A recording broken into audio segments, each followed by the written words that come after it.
Assalamualaikum warahmatullahi wabarakatuh. Berjumpa kembali dengan saya Yanti Arianti, calon guru penggerak angkatan 11 dari SD Negeri 1 Purwajaya, Kabupaten Ciamis, Provinsi Jawa Barat.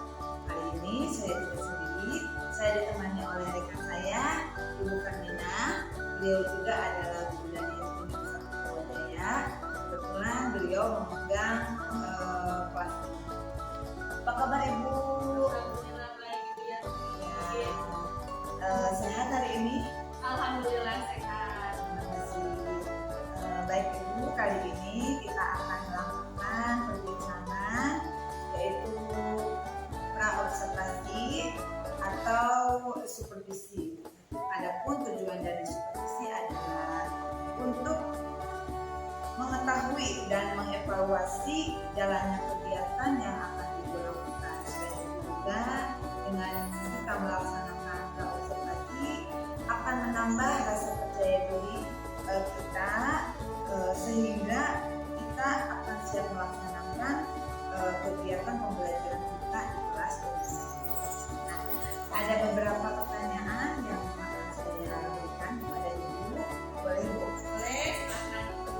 Baik, yang pertama adalah kira-kira tujuan pembelajaran yang ingin Ibu capai itu apa? Tujuan pembelajaran yang saya ingin capai yaitu peserta didik dapat menyebutkan norma yang berlaku di lingkungannya sebagai bentuk sikap beriman dan bertakwa pada Tuhan Yang Maha Esa. Jadi, tujuan dari pembelajaran yang Ibu capai adalah di mana peserta didik mampu mengetahui norma yang berlaku di lingkungannya sebagai bentuk sikap iman dan bertakwa kepada Tuhan. Yang kedua Bu, area perkembangan apa yang ingin Ibu capai? Area perkembangan yang ingin saya capai yaitu yang pertama ya, peserta didik dapat menganalisis secara sederhana dan menjadikan hasil analisis pelaksanaan norma dan nilai. Yang kedua, peserta didik dapat menganalisis dan menyajikan hasil analisis bentuk-bentuk sederhana norma, aturan, hak, dan kewajiban dalam kedudukannya sebagai anggota keluarga. Ya, mungkin seperti itu ya. Berarti area perkembangan yang ingin Ibu capai yang pertama adalah peserta didik dapat menganalisis secara sederhana, dan yang kedua dapat menganalisis dan menyajikan bentuk-bentuk norma yang berlaku di masyarakat atau di lingkungannya.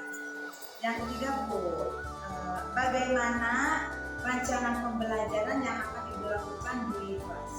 Rancangan pembelajaran yang ingin saya lakukan di kelas yaitu peserta didik akan belajar secara berkelompok dan setiap kelompok nantinya akan mempresentasikan hasil analisis pelaksanaan norma. Jadi rancangan pembelajarannya yaitu Ibu akan membagi peserta didik ke dalam beberapa kelompok. Lalu setelah melakukan penyelesaian tugas, Ibu akan memerintahkan anak-anak untuk menganalisis atau maju ke depan untuk mempresentasikan dari hasil kerja kelompok anak-anak. Yang keempat Bu, media pembelajaran apa yang akan Ibu gunakan dalam pembelajaran Ibu di kelas?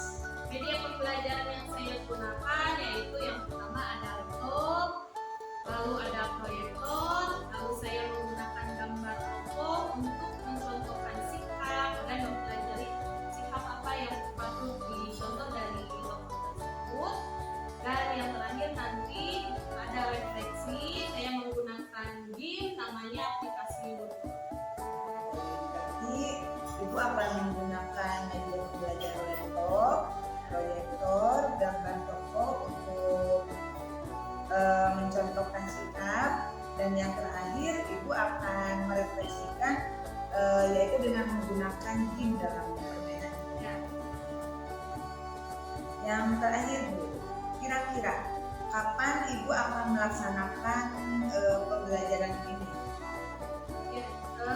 Waktunya itu hari Rabu tanggal 9 Oktober 2024 di jam pelajaran pertama dengan pelajaran pendidikan Pancasila.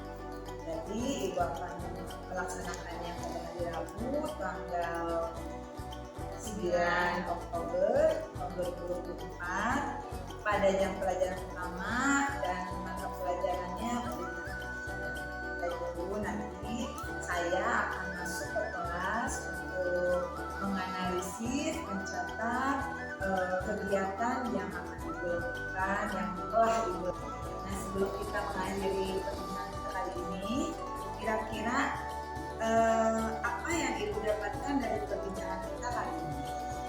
Dari perbincangan kita kali ini banyak sekali ya Bu yang saya dapatkan. Yang pertamanya, saya dapat mempersiapkan dengan baik pelaksanaan pembelajaran mulai dari tujuan pembelajaran, strategi pembelajaran, media pembelajaran, agar observasi dapat berjalan sesuai dengan harapan.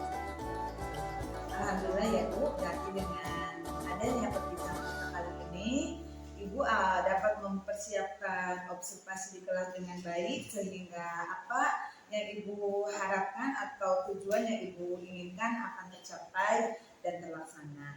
Nah, terima kasih Ibu ya atas waktunya. Demikian percakapan kita kali ini. Sampai bertemu di observasi dan pasca observasi. Assalamualaikum warahmatullahi wabarakatuh.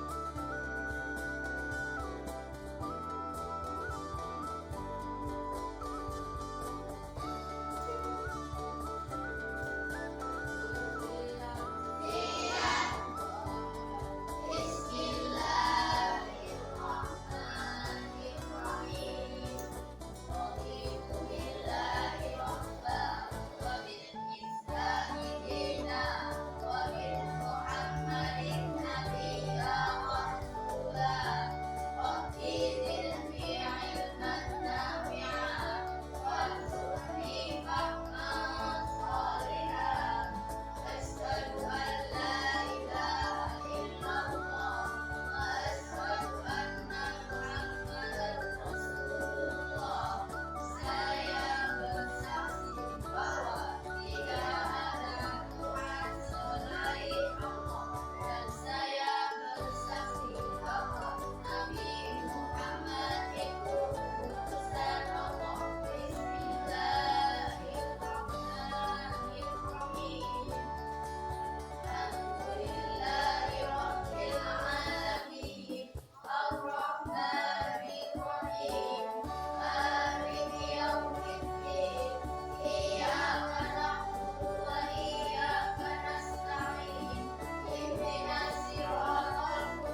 Bagus. Yang ini contohnya apa toleransinya? Terhadap perbedaan agama menyatukan. Iya. Jadi Insinyur Soekarno itu saling apa? Menghargai sekali perbedaan agama ya. Banyak temannya atau rekan kerjanya ya berbeda agama dengan beliau, tapi beliau sangat menghargainya. Ya.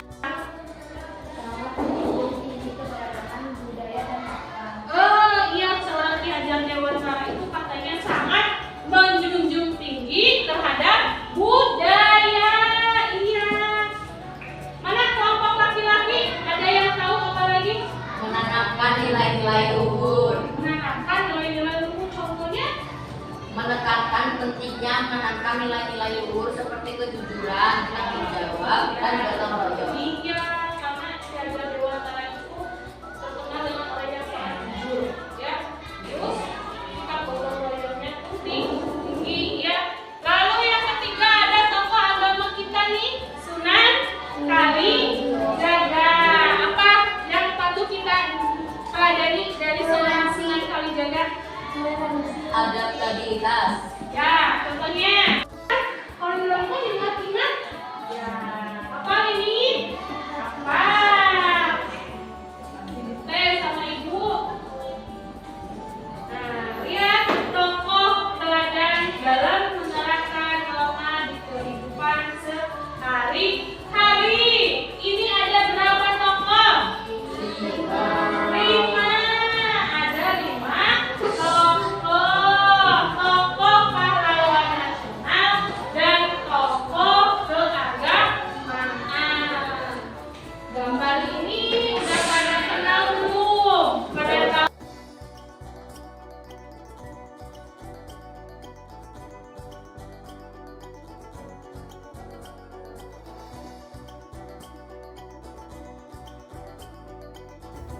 Bismillahirrahmanirrahim. Assalamualaikum warahmatullahi wabarakatuh. Waalaikumsalam warahmatullahi wabarakatuh. Alhamdulillah bisa bertemu lagi dengan saya Yati Arianti. Kali ini saya tidak sendiri. Di sini ada rekan saya Ibu Kamina selaku guru di SD 1 Purwajaya dan ada Ibu Dede Kaputika selaku pengajar praktik CGP Angkatan 11 Kabupaten Ciamis. Bagaimana ibu-ibu, sehat kabarnya? Alhamdulillah. Berarti kita dalam keadaan sehat, tidak kekurangan suatu apapun. Kali ini saya akan berbincang-bincang mengenai pasca observasi yang akan melakukan mengevaluasi observasi yang sudah kita lakukan, yang sudah Ibu Kamina lakukan di kelas 5. Nah, nanti saya akan memberikan beberapa pertanyaan kepada Ibu Kamina terkait tentang kegiatan pembelajaran Ibu di kelas. Yang pertama, bagaimana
puas apa yang saya sampaikan kepada anak.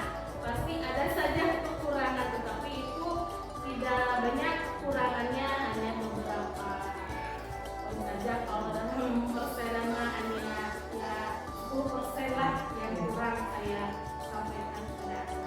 Tapi itu menjadi pelajaran atau evaluasi saya untuk hari berikutnya, apa nih yang kurang dari yang hari kemarin gitu.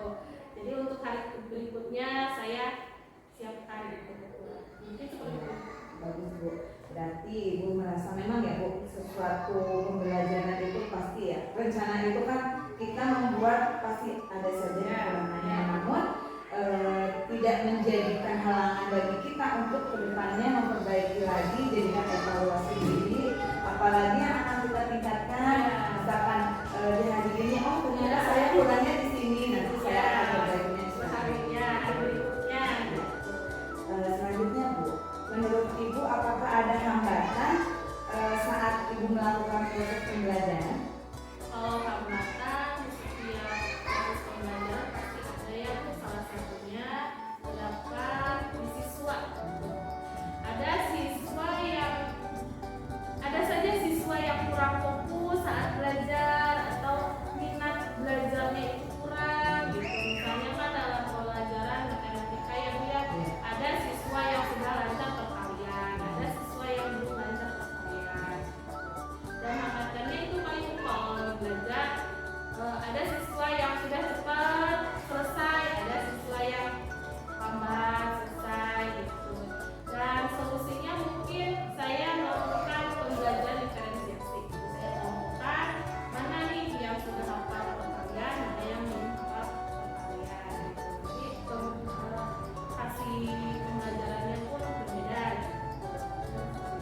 Jadi Ibu akan, jadi di kelas Ibu itu ada siswa yang kurang aktif mengikuti pembelajaran Ibu ya. Jadi sehingga terdapat siswa yang sudah selesai, ada yang belum selesai, itu menjadi hambatan bagi Ibu. Dan solusinya Ibu melakukan pembelajaran lebih diferensiasi. Kira-kira kapan Ibu akan melakukan perbaikan pembelajaran di kelas Ibu? Ya mungkin secepatnya ya. Kalau hari ini masih ada kekurangan, mungkin saya perbaiki di hari berikutnya. Itu seperti itu. Kan saya segera tindak lanjut ya. Itu tidak ditunda-tunda Bu, karena bahaya juga ya Bu kalau ditunda-tunda gitu. Jadi saya akan melakukan secepatnya. Jadi Ibu akan melakukan secepatnya. Jadi walaupun belum ada realisasinya Bu, kapan-kapannya, tapi Ibu akan segera melakukan perbaikan untuk proses pembelajaran yang ada. Nah, mungkin percakapan kita cukup sampai di sini. Saya akan memberikan waktu kepada Ibu Dede untuk memberikan kembali kepada kami. Silakan Ibu. Assalamualaikum warahmatullahi wabarakatuh. Terima kasih atas waktu yang diberikan kepada saya, kepada Ibu Yanti yang sudah melakukan observasi pembelajaran hari ini di kelas di mana. Nah, ada beberapa yang ingin saya sampaikan dari pengalaman saya melihat pasca observasi yang telah Ibu lakukan. Dari mulai yang pertama yaitu coaching itu kompetensinya ada 3, yaitu mendengarkan dengan baik. Ibu Yanti sudah mendengarkan apa yang Ibu Karmina sampaikan dengan baik. Begitupun sudah bisa menggali potensi yang ada pada Ibu Karmina. Ada yang apa ya, sedikit gitu ya. Dari pertanyaan yang berbobot nanti ditanyakan medianya itu seperti apa. Jadi lebih spesifik. Jadi kalau yang 2 sudah bagus yaitu apa mendengarkan dengan baik, kemudian yang keduanya adalah apa namanya tadi mendengarkan dengan baik, kemudian menggali potensi dengan baik. Yang masih ada di tingkat 1 yaitu jadi bagaimana